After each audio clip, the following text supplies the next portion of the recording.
45 বিঘে জমি আমার সব তো ঘেরা দাও বাবা হিসাব দিয়েছে কি এই যে ছেড়ি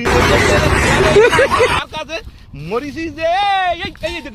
এই ওই কেটে যায় মিয়া ভাই এই শিকির বেরো বেরো এই সর্বনাশ করিছে কি আছে সারা খাত শ্বশুর বাড়ি গেলাম ভাই, শ্বশুর বাড়ি গিয়ে খাওয়া দাওয়া ভালো হই তো ভাই, পিঠে মারা খাচ্ছি ঠান্ডার সময় ভাই, খেয়ে ভাই সারা রাস্তা ছেড়ে ছেড়ে দাঁড়িয়েছি ভাই, লাস্টে সহ্য করতে পারিনি ভাই, এই তো আমার খেতে এসে ছেড়ে দিদি ভাই, মরণ হইয়াছে আগে সগমানি একেবারে যে শেষ খাওয়া খাইয়ে মরণ খাওয়া খাইয়ে আমার খেত দেখিস কেন ঠিক বেরো বেরো বেরো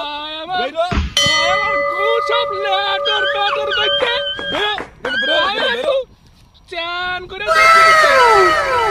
আমার পুকুরি কেন আমার পুকুরি কিন্তু বেরো বেরো শিগগির